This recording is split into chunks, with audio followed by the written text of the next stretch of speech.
Mr. Schoaf asked me a very sharp question when I was around 25. He asked, "Mr. Rohn, how do you affect other people?" I replied, "I haven't thought much about that." He said, "That's obvious." I was willing to listen to him because I knew I had a lot to learn and change. Now, how do you affect other people? It's an important question. One of the key skills to develop is communication. Communication starts with you. Your world is centered around your own thoughts and awareness. Good communication begins with understanding that it needs to start with you and what you have to offer. Once you understand that everything starts with you, you can start making great progress. You need to have knowledge and feelings before you can speak and share them. When you speak, it should come from something real within you. Every day, be aware of gathering ideas, inspiration, and feelings for future conversations. To create a foundation for this, you need to make deposits into your account of knowledge. You can't take anything out until you put something in. Develop a strong interest in two main things: life and people. Many people want to succeed but lack curiosity about their surroundings. If you want to build a reservoir of information for future conversations, be fascinated by life stories and human behavior. Why do people act the way they do? Why do they do certain things? Also, be curious about your own life. Why do I act the way I do? Why do I always do this? Why do I feel this way? This kind of curiosity will help you gather information for good communication. As you let life affect you, it will also affect your conversations and how you communicate. People will sense that you have a deep interest in life, making your conversations unique and meaningful. This will show in how you talk, feel, and connect with others. Don't be afraid of this curiosity. Use it and develop it to have a deep awareness. So when you talk, there's substance backing up your words. That's what creates power. Communicating with others is important. Sharing ideas and feelings is important. If you don't take it seriously, you won't improve much over time. I was awkward when I started. To get better at something, you just have to do it. Practice it, get good at it, and keep improving. Even if it feels awkward at first, start working on better communication. Keep trying to say things better. This is why education is so important and why lifelong learning matters. Keep learning throughout your life and expand your vocabulary so you can understand more and express yourself better. Words are incredibly powerful, almost like magic. That's why you should never be lazy with language. Our ability to speak and use words to create images, help others understand, educate, and see new perspectives is crucial. Here's what words can do. They can create the light of understanding. Words have this unseen magic. Imagine someone who can't see how they can succeed, and you tell them your story using the best words you can. When you're done, they might say, "Now I can see. Before you came, I was lost. Before you talked to me, I was in the dark. Now I'm starting to understand. The lights are coming on." This can be the start of a whole new life for them. It's very powerful. Humans have the unique ability to use language to help others see clearly. Helping people see is one of the greatest gifts you can give. Words are very powerful when used the right way. Usually when we introduce someone, the introduction is full of so what details. Listing titles and achievements like president of this and vice president of that, or mentioning they have several companies and do business worldwide. These details often don't matter much to the listener and create a barrier instead of building a connection. They block the flow of communication. Mr. Schoaf gave me some advice on this. He said, "Don't try to impress. Learn to express you want to be real and make people want to talk to you." The first few seconds or the first minute of meeting someone is very important for making a good impression. Someone once said, "You never have a second chance to make a first impression," so those opening moments are crucial. When getting to know someone, aim for them to think, "Me too," share your experiences and feelings in a way that others can relate to, prompting them to respond with "Me too," because they understand and feel the same way. My story about meeting the little Girl Scout is an example of an identification story. She gave me a great sales pitch and asked if I wanted to buy, and I did, but I didn't have $2. Someone might say, "I know how that feels. I've been without money and felt embarrassed." That's an identification story. I can still remember the pain, and others might say, "I felt that pain too." This is all about finding common ground with others, sharing experiences that people can relate to. But that's always difficult. Every person and every audience is a new challenge. Whenever you talk to someone, it's a fresh challenge to understand them. Jesus, the master teacher, was amazing at this. He had a special talent for speaking in a way people understood. One day, he told his listeners, "Today I'm going to teach you how to fish." He was talking to fishermen. He couldn't have picked a better example. He didn't say, I'm going to teach you how to recruit. They wouldn't have understood that. Instead, he said, I'm going to teach you how to fish. When you're talking to fishermen, it's smart to use fishing terms. You don't say recruit to fishermen. You say fish. You learn to speak their language. If you're talking to lawyers, use legal terms. You should learn how to speak their language. Go sit in a courtroom and learn some legal talk if you need to talk to lawyers or you'll get into trouble. Go to court, sit on the witness stand, and do whatever it takes to learn how to connect. I've done it, so I know. Analyze who you're talking to and find ways to relate to them. Some stories are universal, and it doesn't take much to make a connection. Here's a good tip for connecting with kids. Read all their books. By reading what they read, you can use examples from those books to explain your points. It helps you connect with them. When you talk, you'll have something in common because both of you have read the same books. These books are full of stories about life, including disappointment, success, and failure. To connect with someone, find out what they're interested in. Learn who they are, their age, what they do, and what's happening in their life. Then, from your own experiences, find something in common. This will make them say, I get that, me too, and you'll build a connection. Another way to connect with kids is to remember what it was like when you were their age. I can easily talk to 12-year-olds because I remember being 12. I recall all the details, the highs and lows, the exciting times, the desperate times, and the moments when I felt on top of the world. I remember all those feelings from when I was 12. Have you ever been picked last when they're choosing teams and saying, I'll take you, and you're just standing there waiting? You just need to look back at your own life. You can find many ways to connect with different people from your own experiences. You don't need to look anywhere else. Your own life has plenty of examples to help you relate to anyone. Gather stories from various life situations that are similar to your own. If someone felt disappointed, you can say, I know what that's like, and use their story to illustrate disappointment. Pay attention to the movies you watch, the books you read, and the stories you hear. Collect these experiences so you can use them to relate to others and make connections. But here's what you need to do. Do it on purpose, consciously, and deliberately. Think about what you can use to help the conversation and get your point across. Ask yourself, who am I talking to? What story will work? Your mind, like a computer, will start pulling up these things. This is why it's important to keep a journal. When you think of a life experience that can be useful, write it down. Review and think about it. Then, when you need to talk, you'll remember it instantly. You won't believe what you can achieve with people from all walks of life, business, social, or personal, if you learn how to connect with them. Do it on purpose. Find things and feelings you have in common with others. When you are telling stories about yourself, make sure they are true. If people find out you lied, they won't believe anything else you say. For example, if you lie once in a trial, the court will throw out all your testimony because they can't trust you.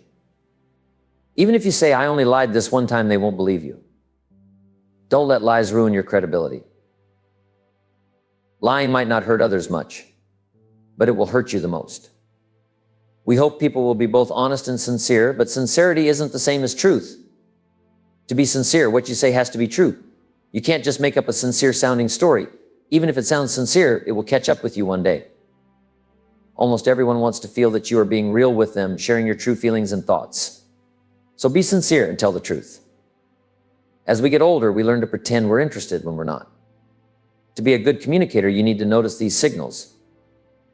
It's tricky because you shouldn't confuse politeness with real interest. People can be polite without actually being interested. If you think their politeness means they care, you might lose good communication. Communication involves both words and emotions. What's really powerful is when words are filled with emotion. This is extremely effective because people usually make decisions based on feelings, not logic. We just need enough logic to justify our emotional choices. Emotions drive our decisions. Look at how Hitler, Stalin, and Lenin could speak. They were wrong, but they spoke with all their heart. Their emotional power led to terrible outcomes, but the same intensity can be used for good. Emotions and feelings change the entire impact of communication. Words with strong emotions change their impact. Words become powerful when they are filled with feelings like courage and love, understanding, sympathy, and concern. Adding these emotions to your words makes them more effective. The key is to use well-chosen words combined with the right amount of emotion. Not too much for small points. Actors on stage or in movies learn to match their emotions with their dialogue. When done well, it can be very powerful. If you have a strong point but only a little emotion, it won't make sense, and people won't get it. The key is to match the emotion to the importance of the point. Make a big deal out of important things and use less emotion for minor points. This is an art and a skill.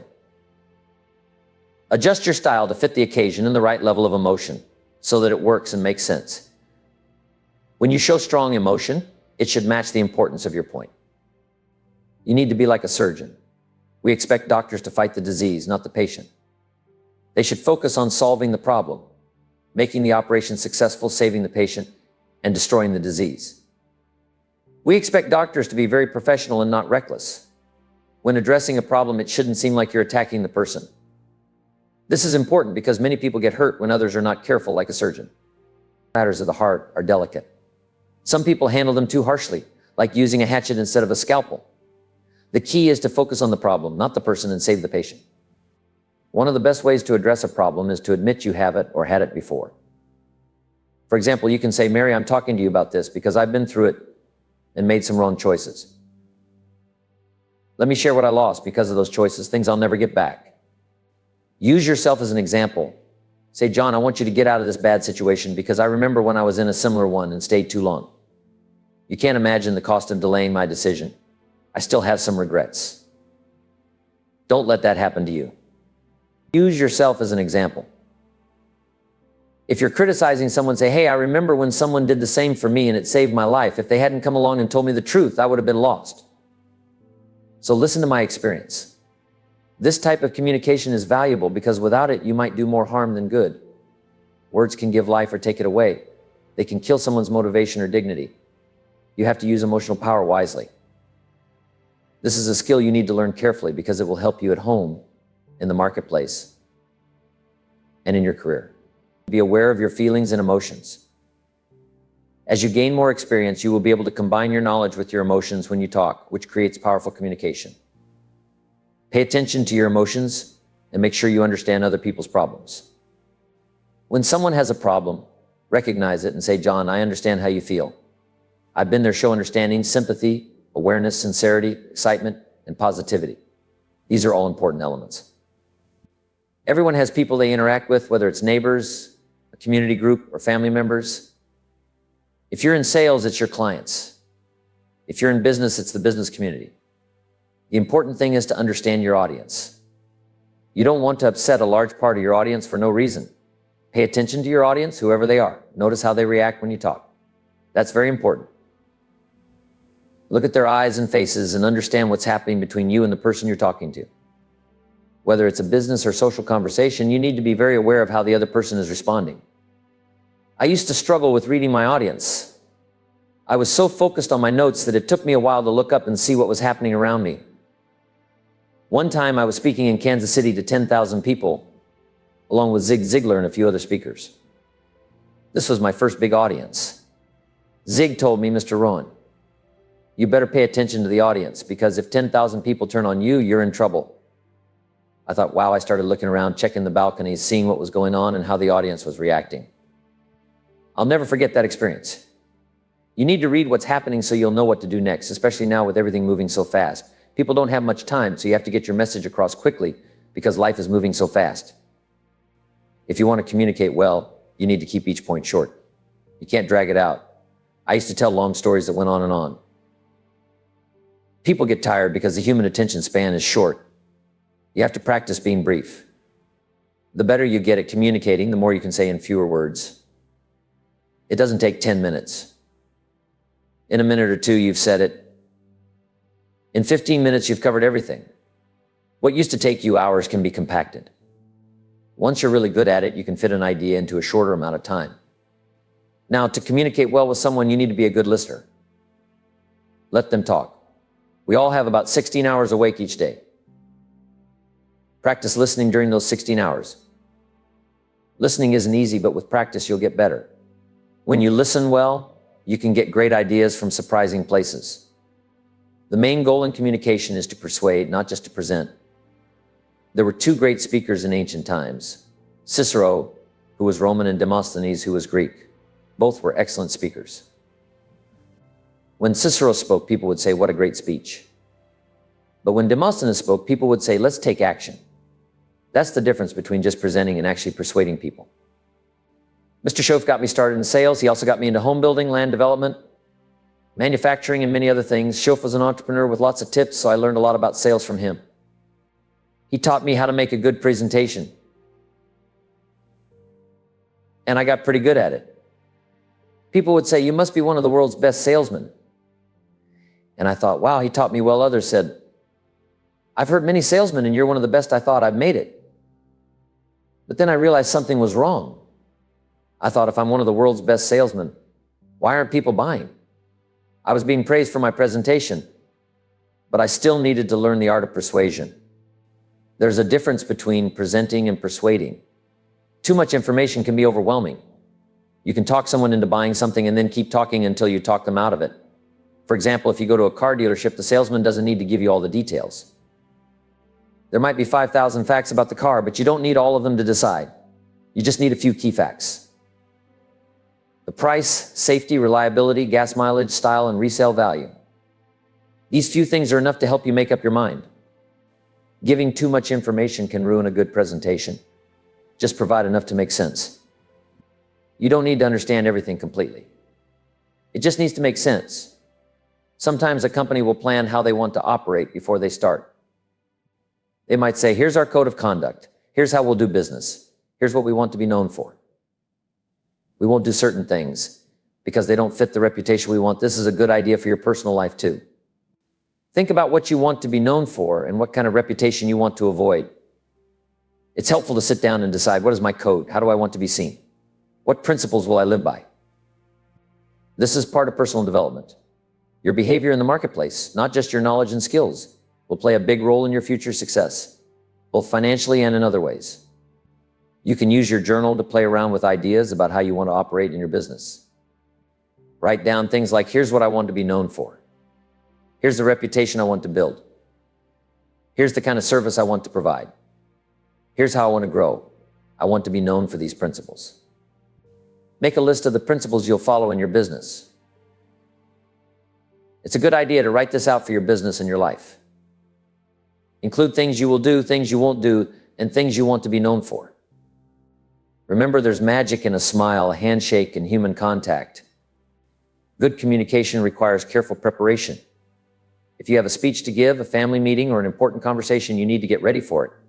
Sometimes preparing can take several days of working on it little by little. For every hour you spend presenting, you should prepare for many days. The same goes for personal conversations. Don't just wait until the last minute to prepare like we did for exams by cramming. Good communication comes from being prepared ahead of time. If you're going to have a conversation with someone, you need to quickly get yourself ready. Be aware and focused. This process is called getting ready. The goal is to turn responses into results. We don't study things like philosophy or discipline just for their own sake. They're useful only if they lead to results. Once you see the results from your efforts, you start to appreciate the discipline it takes to get there.